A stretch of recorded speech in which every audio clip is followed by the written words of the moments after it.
শবনম বুঝতে পারল তাকে এখানে আশ্রয় দিতে শমিকের অসুবিধে হচ্ছে, কিন্তু অসুবিধে কি তা সে বুঝতে পারছিল না। এতগুলো ঘর, কাজের লোক রয়েছে, ওর অর্থনৈতিক অবস্থা সাধারণের চেয়ে ভালো। তাহলে ফোন রেখে শমিক বলল, পাখির সঙ্গে আলাপ হলে তোমার ভালো লাগবে। আমার চাকরির বলে থেমে গেল শবনম। পাখা তো হয়েই গিয়েছিল, তুমিও চিঠি পেয়েছিলে, কিন্তু তোমার মা মারা গেলেন বলে যেহেতু সময় মতো আসতে পারলে না, ওরা আর অপেক্ষা করল না। কাজের অসুবিধে হচ্ছিল বলে লোক নিয়েছে। শমিক বলল, তাহলে? আরে ঘাবড়াচ্ছ কেন? এসেছো যখন ফিরে যাবে না খালি হাতে। চাকরি তোমার হবেই। শামসুদ্দিন তো কথাই দিয়েছেন। এর মধ্যে নতুন কি কবিতা লিখলে বলো, নিয়ে এসেছো তো সঙ্গে করে। আমি আর কবিতা লিখিনি। সে কি, কেন? মানে আসিনি, মনে না এলে জোর করে লিখতে পারি না। কবিদের ওটাই সুবিধে। আমাকে তো চাপ থেকে বাঁচার জন্য কলম খুলে লিখতে লিখতে গল্প ভাবতে হয়। যাকগে, তুমি ঘরে গিয়ে বিশ্রাম করো, বইটা পড়তে পারো, ইচ্ছে করলে টিভিও দেখতে পারো। যখন খেতে ইচ্ছে করবে করিমকে বলবে, ও খাবার দিয়ে যাবে ঘরে। আজ রাত্রে আমাদের দেখা হবে না, আর কথাও হবে না। কাল সকালে আবার গল্প করব। যাও। বলে নিজে উঠে দাঁড়ালো শমিক। ঘরে চলে এলো শবনম। শমিক কেন বললেন আজ রাত্রে আর দেখা বা কথা হবে না, সেটা সে বুঝতে পারছিল না। উনি কি এখন বাড়ি থেকে বেরিয়ে যাচ্ছেন? কোনো নেমন্তন্ন আছে? নিশ্চয়ই তাই, নইলে রাত্রে খাওয়ার সময় একসঙ্গে খেতেন। সে আজ এই বাড়িতে অতিথি, অতিথির সঙ্গে বসে খাওয়াই তো উচিত। আগে থেকে নেমন্তন্ন নেওয়া থাকলে উনি কি করবেন? যে চিঠি সে পোস্ট করেছিল তা নিশ্চয়ই এখনো এ বাড়িতে আসেনি। বাস স্ট্যান্ডে শাহিন তাই বলেছিল। অথচ শমিক ভাই একবারও জিজ্ঞেস করলেন না কেন, চিঠি না দিয়ে সে চলে এলো কেন। মানুষটা ভালো। চেয়ারে বসে কবিতার বই খুলল সে। দুটো কবিতা পড়ার পর সে কিরকম নিঃসার হয়ে গেল। কি অসাধারণ লাইন! এর কাছাকাছি একটা লাইনও সে লিখতে পারেনি। একটা জায়গা খুব হালকা মনে হবে পড়লে, কিন্তু চোখ বন্ধ করলেই বুকের ভার বেড়ে যায়। একটু জোরে পড়ল সে লাইনগুলো। তুমি আছো দূর পরপারে, সেখানে কখন ট্রেন থামে। তোমাদের দোকান কেমন, তোমাদের বাজার কেমন, আছে টেলিফোন, কাছা দেয় মদের দোকান। এই মদের দোকান কাছা দেওয়া বলতে কবি কি বোঝাতে চেয়েছিলেন? আগের লাইনগুলো সরল সাদা সাপটা, কবিতা বলে মনে হয় না, কিন্তু যেই শেষ লাইনটা পড়া হয় অমনি কুয়াশারা উঠে আসে শব্দগুলো থেকে। কবিতার বই মুড়ে বিছানায় শুয়ে পড়ল সে। দরজায় কেউ শব্দ করছে। ধড়মড়িয়ে উঠে বসল শবনম। কখন সে ঘুমিয়ে পড়েছিল বুঝতে পারেনি। দরজায় আবার কেউ টোকা মারল। কে? শমিক তো বাড়িতে নেই। তাহলে সেই লোকটা যার নাম করিম, লোকটা বদ নয় তো? ঘড়ির দিকে তাকালো সে। 9:45। সে জিজ্ঞাসা করল, কে? একটু ফাঁক হলো দরজা। আপা, আমি করিম। কি চাই? শক্ত হয়ে বলেছিল শবনম। 10টা বাজে, খাবার দেই। সঙ্গে সঙ্গে সহজ হয়ে গেল শবনম। সে খাট থেকে নেমে দরজা খুলল। আমি কিন্তু বেশি খেতে পারবো না। ইলিশ মাছ আর ভাত আপনার জন্য রাঁধলাম। সাহেব তো রাত্রে কিছু খান না, যা পারেন তাই খাবেন। ঘরে দেব না টেবিলে? করিম জিজ্ঞাসা করল, টেবিলে? আসুন। টেবিলে কয়েকটা ঢাকা দেওয়া চীনেমাটির পাত্র ছিল, সেখান থেকে তুলে তুলে থালা প্রায় ভরে ফেলল করিম। মাথা নাড়ল শবনম। আমি শিখি ভাগ খাই। ইলিশ ডাল, ইলিশ ভাপা, বেগুন দিয়ে ইলিশের ঝোল আর ভাত। কমিয়ে কমিয়ে যেটুকু থাকলো তাই অনেক বলে মনে হলো শবনমের। খেতে আরম্ভ করে শবনম জিজ্ঞাসা করল, সাহেব কখন ফিরবেন? ফিরবেন মানে? তিনি তো কোথাও যাননি। অবাক হলো শবনম। তাই? আমি ভাবলাম তখন আমাকে একা খেয়ে নিতে বললেন, কারণ ওর নেমন্তন্ন যাওয়ার আছে। হাসল করিম। সেটা তো প্রায়ই থাকে, কিন্তু বাসায় থাকলেও তিনি রাত্রে খান না। সারা রাত উপোস করে থাকেন কেন? ঠিক উপোস না, টুকটাক খেতে খেতে পেট ভরে যায়। টুকটাক মানে? শসা, কাজু বাদাম। আপনি আজ এখানে থেকে গেলেন বলে আমার খুব ভালো লাগছে। সাহেব যখন লেখেন তখন ওর সঙ্গে কথা বলা নিষেধ। সন্ধ্যের পরে বাসায় ডাকাতি হলেও ওর ঘরে ঢোকা যাবে না। কেন? মুখ নামালো করিম, তারপর বলল, সাহেব পছন্দ করেন না। উনি কি তখন লেখালেখি করেন? না না, সাহেব রাত্রে লেখেন না। তাহলে শুধু শসা আর কাজু বাদামেই ও সারা রাতের খাওয়া হয়ে যায়? করিমের মুখ দেখে শবনমের মনে হলো ওর কথা বলতে অসুবিধে হচ্ছে, তাই দ্রুত খাওয়া শেষ করলো সে। আপা, দুটো মিষ্টি দেব? না না, উঠে দাঁড়ালো শবনম। আমি তাহলে ভেতরে যাই। ওই যে ওখানে বেসিন। ঘরের একটা দিক দেখিয়ে দিল করিম। সেদিকে গিয়ে ছোট্ট প্যাসেজ দেখতে পেল শবনম। তার শেষে হাত ধোয়ার জন্য বেসিন রয়েছে। হাত মুখ ধুয়ে এলে করিম বলল, যান শুয়ে পড়ুন। শবনম ঘরের দিকে এসেছিল। করিম নিচু গলায় ডাকল, আপা। শবনম তাকালো। করিম জিজ্ঞাসা করল, সাহেব কি আপনাকে কাল এখান থেকে চলে যেতে বলেছেন? কেন? এ কথা কেন? শবনম একটু অবাক হলো। আপনি এখানে থাকলে ভালো লাগতো। আমার তো কোনো হাত নেই, উনি যা বলবেন তাই করতে হবে। মাথা নেড়ে থালা গ্লাস তুলতে লাগলো করিম। শবনম ঘরে ঢুকে দরজা বন্ধ করলো। তার মনে হলো করিম লোকটা ভালো, কিন্তু ও কোনো সমস্যার মধ্যে আছে। মাথা নাড়ল সে। এসব ভেবে কি হবে? সে তো এখানে এক রাত্রের জন্য এসেছে। শ্রমিক আগামীকাল শামসুদ্দিন নামের কারুর বাড়িতে যেতে বলবে। এই বাড়িতে আসতেই তার খুব সংকোচ হচ্ছিল, কিন্তু শ্রমিক একজন খ্যাতনামা লেখক। বাড়িটা সাহিত্যের বাড়ি হবে ভেবে সেই সংকোচ কাটিয়ে উঠেছিল। ঢাকায় আসার পর আর প্রতিবাদ করার কোনো যুক্তি নেই। শবনম ভেবে নিল, ওই শামসুদ্দিনের বাড়িতে গিয়ে যদি কোনো অসুবিধা হয় তাহলে সে তৎক্ষণাৎ মনকাড়ার বাস ধরবে। ফিরে যাওয়ার জন্য রিক্সা এবং বাস ভাড়া তাকে বাঁচিয়ে রাখতেই হবে। বাথরুমে ঢুকে পরনের কামিজ সালোয়ার ধুয়ে হ্যাঙ্গারে মেলে দিয়ে সে রাতের জন্য একটু পুরনো সালোয়ার কামিজ পরে নিল। কেচে দেওয়া পোশাক নিশ্চয়ই কাল সকালের মধ্যে শুকিয়ে যাবে। ঘরের দরজা বন্ধ, জানালাও বন্ধ। হঠাৎ একটু চাপ অনুভব করলো সে। এরকম বন্ধ ঘরে থাকার অভ্যেস তার নেই। সে খাটের মাথার দিকে জানালা নিঃশব্দে খুলল। সঙ্গে সঙ্গে এক ঝলক বাতাস ঘরে ঢুকল। আহ, এই দিকটা বাড়ির পেছনে। ওপাশের বাড়িটা অন্ধকারে ঢাকা। শুধু দোতলার একটি ঘরে আলো জ্বলছে। তাড়াতাড়ি ঘরে এসে ঘরের আলো নিভিয়ে দিয়ে একটু ভাবল সে, চোর আসবে না তো? জানালায় অবশ্য গ্রিল আছে, কিন্তু সেটা খুলতে চোরদের আর কত সময় লাগে? কিন্তু খুলতে গেলে নিশ্চয়ই একটুও শব্দ হবে। তার ঘুম খুব পাতলা, সেই শব্দে ভেঙেই যাবে। তবু শোয়ার আগে গ্রিলটা কতখানি শক্ত দেখার জন্য জানালায় এলো সে। ওটা বেশ শক্ত দেখে খুশি হয়ে ওপাশে তাকাতে তাকাতে সে থরথর করে কেঁপে উঠল। ওই বাড়ির দোতলায় আলো জ্বালা একটি ঘরে পুরুষ এবং নারী পরস্পরকে চুমু খাচ্ছে। দুজনের শরীরে কোনো পোশাক নেই। দ্রুত বিছানায় শুয়ে বালিশে মুখ ঢাকল শবনম।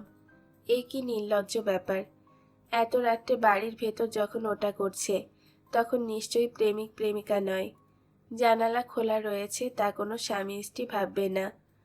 তারপর খেয়াল হলো ওই জানালার ওপাশে শুধু এই ঘর।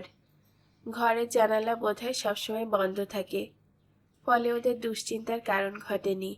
তাই বোঝাই যাচ্ছে এই ঘরে যখন আলো জ্বলছিল তখন ওরা নিজেদের ঘরে ঢোকেনি অথবা ওদিকে তাকায়নি। তারপরই চিন্তাটা মাথায় এলো, হোক স্বামী, কোনো নারী কি করে তার সামনে বিবস্ত্রা হতে পারে? আলিঙ্গন বা চুম্বন বিবাহিত জীবনে করা স্বাভাবিক, কিন্তু নারী তার সম্ভ্রমের কথা চিন্তা করবে না? বিবাহিত জীবনে কত বছর পর্যন্ত স্ত্রী ওই রকম বিবস্ত্র হয়ে স্বামীকে আদর করতে পারে? মন কাড়ার আমিনা চাচির বাচ্চা হয়েছিল 41 বছর বয়সে। প্রৌঢ়া তো বটেই, আরো বয়স্কা দেখাতো তাকে। ওই বয়সে কি আমিনা চাচি বিবস্ত্রা হয়ে স্বামীর সঙ্গে মিলিত হতো? মাথার ভেতর ভো ভো করতে লাগলো শবনমের। অন্ধকারেই উঠে বাথরুমে গিয়ে বেসিনের কল খুলে ঘাড়ে মুখে জল মাখল সে। ঘুম ভেঙেছিল অনেক দেরিতে। বাথরুমে ঢুকে পরিচ্ছন্ন হয়ে দেখল কাল রাত্রের কেচে দেওয়া পোশাক শুকিয়ে গিয়েছে। সেটাই পরে নিয়ে ফিরে আসতেই জানালার দিকে তাকালো। নিজেকে আড়াল করে সন্তর্পণে জানালা বন্ধ করে দিল শবনম। দরজা খুলে বেরোতেই করিম দাঁত বের করে হাসল। ভালো ঘুম হলো? হ্যাঁ। 8:30 বাজে, ভাবলাম ঘুমান আপনি, ডাকবো না। সে কি, এত বেলা হয়ে গেছে? লজ্জা পেল শবনম। অত দূর থেকে এসেছেন, শরীর ঠিক ছিল না, বসুন চা দেই।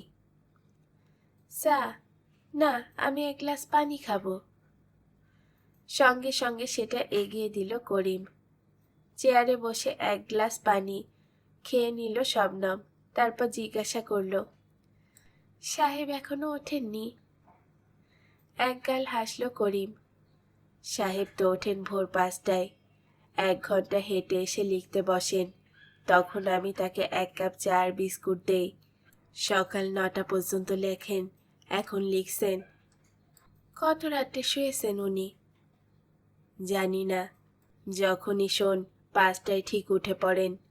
শ্রমিকের প্রতি সম্ভ্রম বাড়ল শবনমের। টেবিলের ওপর রাখা 3টা খবরের কাগজের মধ্যে একটা তুলে সে চোখ রাখল। মানুষের সমস্যা কত রকমের। গোয়ালন্দের এক বৃদ্ধ 81 বছর বয়সে 12 বছরের মেয়েকে বিয়ে করতে গিয়েছিল বলে তার নাতিরা তাকে গৃহবন্দী করে রেখেছে। শবনমের মনে বৃদ্ধের চেয়ে মেয়েটির বাবা মায়ের কথাই প্রবল হলো। কতখানি দরিদ্র হলে বাবা মা এমন বিয়েতে সম্মতি দিতে পারেন? নিশ্চয়ই ওই বৃদ্ধ ওদের প্রচুর টাকার লোভ দেখিয়েছিল। পৃথিবীর বেশিরভাগ অপরাধ হয় 3টে কারণে: অহংকার, ঈর্ষা এবং লোভ, সেই সঙ্গে দারিদ্র্য। এই যে সুপ্রভাত, কেমন হলো তোমার ঘুম? নিজের ঘর থেকে বেরিয়ে এসে জিজ্ঞাসা করল শ্রমিক। ভালো। কাল রাত্রে ভালোভাবে খেয়েছ তো? হঠাৎ দুষ্টুমি করার ইচ্ছে হলো শবনমের। না। সে কি, করিম? করিমের কিছু করার নেই। যখন শুনলাম আপনি রাত্রে কিছু খাবেন না, তখন ভালোভাবে খাওয়ার ইচ্ছেটাও চলে গিয়েছিল। আর কি শুনেছ? আপনি শুধু শসা আর কাজু বাদাম খেয়ে রাত কাটান। আর কিছু করিম বলেনি। একটু ভাবল শ্রমিক, তারপর বলল, তুমি এখন মনকাড়া গ্রামে নেই, ঢাকায় এসেছ। কয়েকদিনের মধ্যে অনেক কবি লেখকের সঙ্গে আলাপ হবে। তাদের কথাবার্তা, জীবনযাপনের সঙ্গে অভ্যস্ত হতে হবে তোমাকে। বুঝলাম, কিন্তু এর সঙ্গে আপনার রাত্রে না খাওয়ার কি সম্পর্ক? আমি বুঝতে পারছি না, শুনলে তোমার ভালো লাগবে কি না। আপনি যখন ভালো ভেবে কিছু করেছেন, তখন আমার খারাপ লাগবে কেন? এই সময় বেল বাজল। ওরা যখন কথা বলছিল তখন করিম আড়ালে চলে গিয়েছিল। এবার দৌড়ে এসে বলল, শামসুদ্দিন সাহেবের নাতনি এসেছে। পাখি, কি কাণ্ড, নিয়ে আয় নিয়ে আয়। করিম চলে গেলে শ্রমিক নিজের মনেই বলল, ঢাকার সবাই জানে আমি সকালে লিখি। তুমি আছো তাই তাড়াতাড়ি শেষ করেছি। আসার আগে একটা ফোন করে নেবে তো। কাল এর কথা বলেছিলেন? শবনম আড়ষ্ট হলো। হ্যাঁ, মেয়েটি খুব ভালো। করিমের সঙ্গে ঘরে ঢুকলো পাখি। কেমন আছেন চাচা? ভালো। তুমি কেমন? শ্রমিক জিজ্ঞাসা করল। একদম ভালো না। চারপাশে এত সমস্যা যে ভালো থাকতে পারি না। যেমন? কোনটা ছেড়ে কোনটা বলবো? আপনিই শবনম? শবনম মাথা নাড়ল। আমি পাখি, হাত বাড়ালো সে। শবনমের হাত ছুঁয়েই ছেড়ে দিল সে। আমার গ্র্যান্ডফাদার তো আপনার কবিতা পড়ে বোল্ড আউট। কিছু মনে করবেন না, আমি কবিতা বুঝি না, তাই পড়ি না। শবনম হাসল। আসলে আপনি বুঝতে চান না, তাই পড়েন না। ওয়েল, আপনি এরকম কথা বলতে পারেন?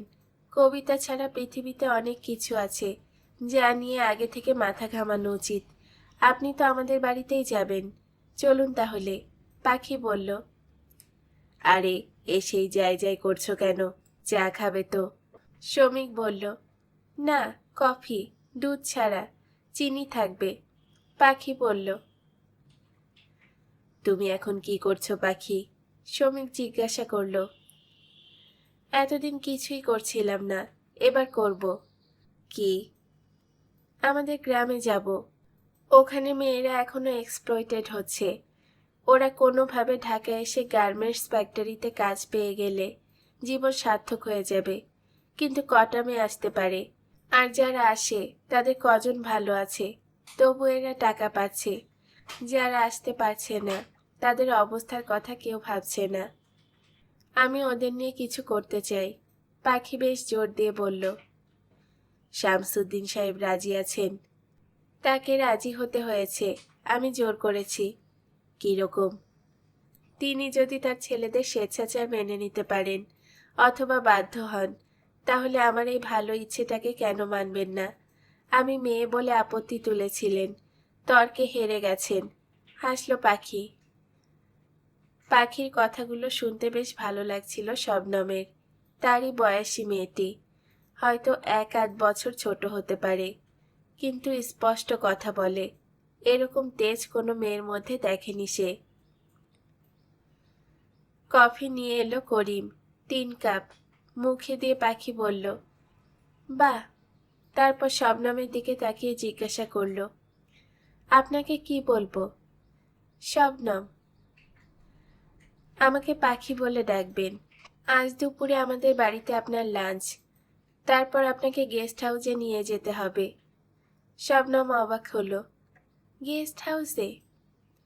আমাদের বাড়িতে প্রচুর লোক, আমি কারোর সঙ্গে রুম শেয়ার করতে পারি না। গ্র্যান্ডফাদারের ঢাকায় 2টো গেস্ট হাউস আছে, একটা বনানীতে, একটা গুলশানে। আপনাকে গুলশানের গেস্ট হাউসে নিয়ে যেতে হবে। কোনো অসুবিধে হবে না তো? শ্রমিক জিজ্ঞাসা করল। এটা ওর উপরে নির্ভর করবে। কেন? উনি যদি সন্ধ্যের পর ফিরতে চান এবং সঙ্গে গাড়ি না থাকে, তাহলে বিপদ ডেকে আনবেন। পাখি বলল। মাথা নাড়ল শ্রমিক। হ্যাঁ, এটা ঠিক কথা। তুমি যেখানেই যাও সন্ধ্যের মধ্যে তোমাকে ফিরতে হবে। দ্বিতীয়ত, ঘরে ঢুকলে কেউ নক করলে রাতে দরজা খুলবে না। কেন? শবনম জিজ্ঞাসা করল। আপনার মতো সুন্দরী মেয়ের কাছে কেন লোকে আসবে? চাচা কিছু মনে করবেন না, কথাটা বললাম বলে। শ্রমিক বলল, কিন্তু গেস্ট হাউসে কেয়ারটেকার চৌকিদার থাকে, বাইরের লোক ঢুকে দরজায় নক করার সুযোগ পাবে কি করে? বাইরের লোক পারবে না, কিন্তু লোক যদি ভেতরেরই হয় তাহলে? হাসল পাখি। এসব ব্যাপার গ্র্যান্ডফাদার জানেন। আমার এক আত্মীয় আমাদের বাড়িতে কিছুদিনের জন্য এসেছেন। তিনি চলে গেলেই তার ঘরে গ্র্যান্ডফাদার শবনমকে নিয়ে আসবেন। শবনম তাকালো শ্রমিকের দিকে। পাখি বলল, আমি একটা কথা বলি, আমাদের আত্মীয়া চলে না যাওয়া পর্যন্ত শবনমকে এখানে রাখতে অসুবিধে আছে? না মানে? শ্রমিক দ্বিধাগ্রস্ত। আমি জানি, গ্র্যান্ডফাদার আমাকে বলেছেন এই বাড়িতে আর কোনো মহিলা নেই। আপনি রোজ রাতে ড্রিঙ্ক করেন বলে, এবং সেটা ইনি পছন্দ করতে নাও পারেন, তাই গ্র্যান্ডফাদার ওকে নিজের কাছে রাখতে চান, তাই তো? শবনম অবাক হয়ে শ্রমিকের দিকে তাকালো। পাখি বলল, শবনম, এখন যেসব ভদ্রলোক ড্রিঙ্ক করেন তারা নিজেদের সংযত রাখতে জানেন, বরং যারা করেন না তারা অনেক বেশি অসৎ আচরণ করে। বলো তুমি কি করবে? শবনম হতভম্ব হয়ে গেল। সন্ধেবেলায় শ্রমিক ঘরের দরজা বন্ধ করে মদ্যপান করেন। মন কাড়ার কিছু লোক ভাটিখানায় গিয়ে মদ খায়। তারা মাতলামি করে, কেউ কেউ রাস্তায় গড়াগড়ি করে। এখনও তাদের দেখলে ভয় পায় শবনম। ভদ্রজনেরা তাদের ঘৃণা করে। অনেকের সংসার অর্থ অভাবে ভেঙে পড়েছে। সন্তানের খাবারের বদলে নেশার মদের জন্য লোকগুলো টাকা খরচ করতে কুণ্ঠিত হয় না। আগে মা বলতো, এই লোকগুলো মরার পর নির্ঘাত দোজকে যাবে। শ্রমিক কি সেই শ্রেণীর মানুষ? করিম বলেছিল, সাহেব রাত্রে কিছু খান না, উপোস করেন না, কারণ শশা কাজু বাদাম খেয়ে থাকেন ওই সময়ে, অর্থাৎ ঘরে বসে মদ্যপান করেন শ্রমিক। মন কাড়ার মাতালরা কেউই ঘরে বসে মদ খেত না, সেই সাহস তাদের ছিল না। বাড়ি ফিরে তারা অনেক বেলা পর্যন্ত ঘুমোতো। কিন্তু করিম বলেছে, সাহেব তো ওঠেন ভোর 5টায়, 1 ঘন্টা হেঁটে এসে লিখতে বসেন। এই জায়গায় মন কাড়ার মাতালদের থেকে আলাদা হয়ে আছেন শ্রমিক। শবনম পাখির দিকে তাকালো। আপনি এত কি ভাবছেন? না, আপনি থাক, চটপট বলো, তুমি এখানে ফিরে আসতে চাও না গুলশানের গেস্ট হাউসে গিয়ে থাকবে? পাখি এগিয়ে এসে শবনমের হাত ধরল। আমাকে নিয়ে আপনাদের খুব সমস্যা হচ্ছে বুঝতে পারছি। শ্রমিক এতক্ষণ চুপচাপ শুনছিল। বলল, শবনম, তুমি শামসুদ্দিন সাহেবের সঙ্গে দেখা করো। তিনি যেখানে থাকতে বলবেন সেখানেই থাকা ভালো। বেশ, আমি তাহলে আমার জিনিসপত্র নিয়ে আসি। পাখি মাথা নেড়ে হাত ছেড়ে দিল। এই একটা ঘরে 24 ঘন্টাও সে থাকেনি, কিন্তু এখন মনে হচ্ছে এই ঘর তাকে নিরাপদ আরামে রেখেছিল। জানালাটা খুলে দিল শবনম। ওপাশের বাড়ির জানালা বন্ধ। গত রাত্রে চরিত্র দুটো এখন আড়ালে। সামান্য যা বাইরে ছিল ব্যাগে ঢুকিয়ে নিয়ে তৈরি হয়ে নিল সে। এই সময় ভেজানো দরজায় শব্দ হলো। শবনম জিজ্ঞাসা করল, কে? আমি, করিম। শবনম দরজা খুলতেই করিম একগাল হাসল। তাড়াহুড়া করবেন না আপা, আপনার এখান থেকে যেতে দেরি আছে। মানে? পাখি আপার একটা টেলিফোন এসেছে। ওর এক বন্ধুর মোটর বাইক অ্যাক্সিডেন্ট হয়েছে, উনি হাসপাতালে যাচ্ছেন, আপনাকে পরে এসে নিয়ে যাবেন। ও, পাখি চলে গেছে? হ্যাঁ, আপনি সাহেবের সঙ্গে কথা বলুন। বাইরের ঘরে এলো শবনম। সেখানে কেউ নেই। শ্রমিক সম্ভবত নিজের ঘরে চলে গেছে। এই সময় বেল বাজল। দরজা খোলা উচিত বলে ভাবল শবনম, কিন্তু তার আগেই করিম ভেতর থেকে দ্রুত বেরিয়ে এসে দরজা খুলেই বলল, ও আপনি? শ্রমিক ভাই আছেন? আছেন, ভেতরে আসেন। শবনম ফিরে যাচ্ছিল, কিন্তু তার আগেই শুনতে পেল, যাক, আপনি ঠিকঠাক এখানে পৌঁছাতে পেরেছেন। মুখ ফিরিয়ে শবনম দেখল শাহিন দাঁড়িয়ে আছে। খদ্দরের পাঞ্জাবি পাজামা, কাঁধে ব্যাগ আর মুখে আগোছালো দাড়ি, চোখে চশমা, মুখে হাসি হাসি ভাব। হ্যাঁ, পৌঁছে গিয়েছিলাম। আমি ইতিমধ্যে ঘোষণা করে দিয়েছি, বাংলাদেশের ভাবিকালের অন্যতম কবি কাল ঢাকায় পা রেখেছেন। কেউ বিশ্বাস করেনি, ভেবেছে চাপা মেরেছি। এগিয়ে এসে সোফায় বসে পড়ল শাহিন। তোমাদের তো আগেই পরিচয় হয়েছে। শ্রমিক ঘরে ঢুকল। উঠে দাঁড়ালো শাহিন। ঠিক পরিচয় নয় স্যার, আমি জানতে পেরেছিলাম উনি আপনার বাড়িতে আসছেন। ওই হলো, বসো শবনম, বসো শাহিন, কি খবর? শ্রমিক বলল, আপনাকে নাট্যরূপটা দিয়ে যেতে চাই। এখন আমার সময় নেই পড়ার, তাছাড়া তুমি তো ভালোই লেখো, আমার না পড়লেও চলবে। শ্রমিক বলল, কিন্তু চ্যানেল মানতে চায় না। স্ক্রিপ্টের ওপর আপনার সই দেখলে ভাবে আপনি অ্যাপ্রুভ করেছেন, সই না থাকলে ফেলে রাখে। দাও ওটা। ব্যাগ থেকে একটা ফাইল বের করে শাহিন এগিয়ে দিল। শ্রমিক সেটা খুলে পাতাগুলো দেখল, তারপর বলল, দিন 7 লাগবে। 7 দিন? মাথা নাড়ল শাহিন। একটু তাড়াতাড়ি করবেন না? তাহলে এখনই সই করে দেই। আপনি না পড়ে সই করলে আমার খারাপ লাগবে স্যার। 2 মুহূর্ত ভাবল শ্রমিক, তারপর বলল, শবনম, তুমি তো এখন কিছু করছো না। পাখি যে কখন আসবে সে নিজেও জানে না। তুমি একটু কষ্ট করে শাহিনের লেখা নাটকটা পড়ে ফেলো। যেসব জায়গা ভালো লাগবে না তা পেন্সিল দিয়ে দাগ দিয়ে রেখো। নাও নাও। আমি আমি তো কখনো এসব কাজ করিনি। জানি, কিন্তু গল্পের বই তো পড়ো। সেটা পড়ার সময় ভালো লাগা কিংবা মন্দ লাগা তো তৈরি হয় মনে। সেটাই আমি চাইছি। শমিক বলল। শাহিন হাসল। এখন আপনার ওপরে আমার এসবের ভাগ্য নির্ভর করছে। মানে? অবাক হলো শবনম। শমিক বলল, প্রত্যেক মাসে একটা উপন্যাস বা গল্পের নাট্যরূপ বিভিন্ন চ্যানেলে দিয়ে যে টাকা শাহিন পায়, ওর একমাত্র রোজগার এটাই। শাহিন উঠে দাঁড়ালো। তাহলে স্যার, আমি কখন খবর নেব? সন্ধ্যের আগে ফোন করো।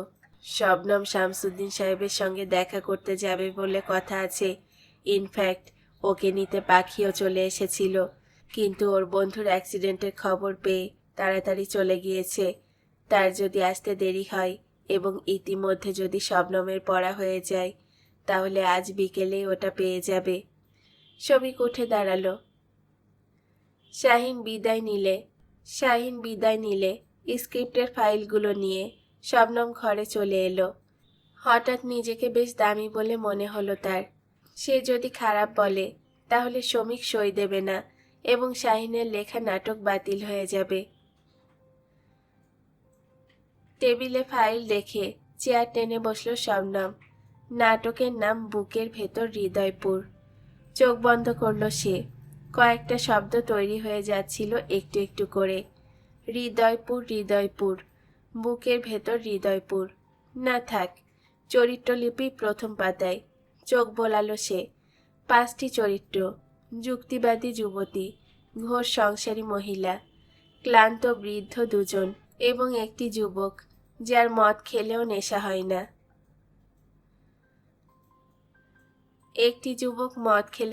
হয় না। এরকম হয় নাকি? সঙ্গে সঙ্গে শমিকের মুখটা ভেসে উঠল মনে।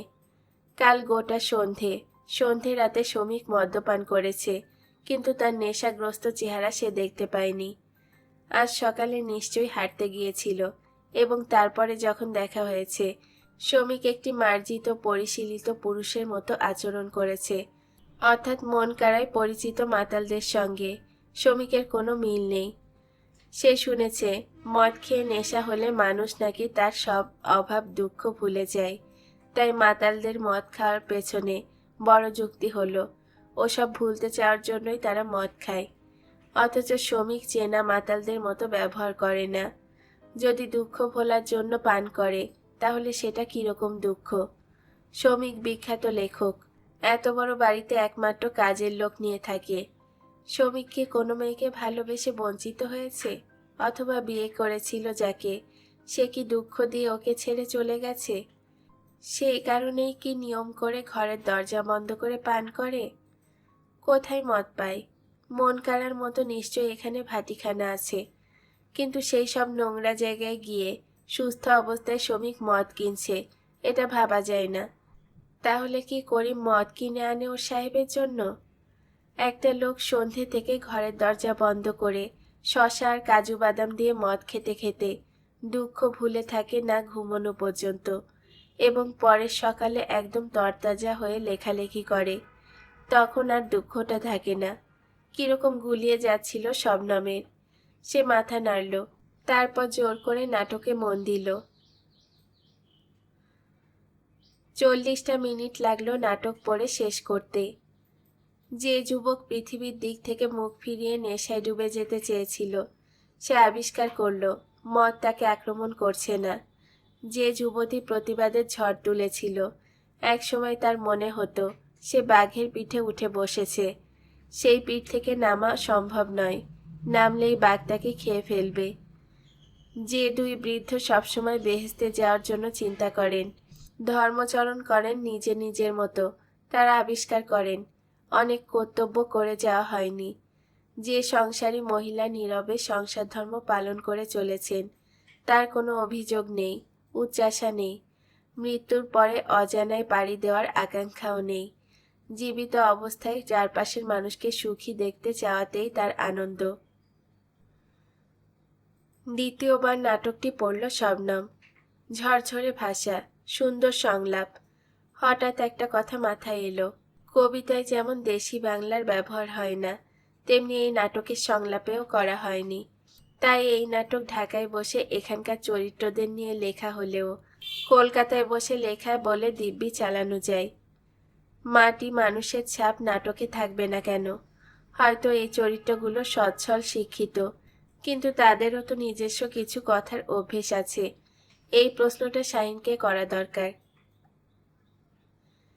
স্ক্রিপ্ট নিয়ে ঘর থেকে বেরিয়ে এলো শবনম। করিমকে দেখে জিজ্ঞাসা করলো, তোমার সাহেব কোথায়? লেখার ঘরে? হ্যাঁ, কিন্তু লিখছেন না, বই পড়ছেন। এই কাগজগুলো ওকে দিতে হবে। আপা, আপনি গিয়ে দিয়ে আসুন না। সন্ধ্যের পরে ওই ঘরে যাওয়া নিষেধ। এখন তো নয়, আপনি গেলে সাহেব রাগ করবেন না। করিম বলল। কৌতূহল তো ছিলই। শবনম পা বাড়ালো। দরজার পর্দা টানা আছে। সে শব্দ করল, আসবো, কিন্তু সাড়া এলো না। দ্বিতীয়বার শব্দের পরে যখন একই ফল হলো, তখন শবনম নিশ্চিত হলো শমিক এই ঘরে নেই, কিংবা স্নান করছে বলে শুনতে পাচ্ছে না। তাহলে ওই ঘরের টেবিলের ওপর স্ক্রিপ্ট রেখে আসা যেতেই পারে। পর্দা সরালো শবনম। ঘরের যে অংশ প্রথমেই চোখে পড়ল, সেই জায়গাটা একেবারেই ফাঁকা। একটা ফার্নিচারও নেই। ঘরের ভেতর দুপা ফেলতেই শবনম দাঁড়িয়ে গেল। শমিক বসে আছেন ইজি চেয়ারে।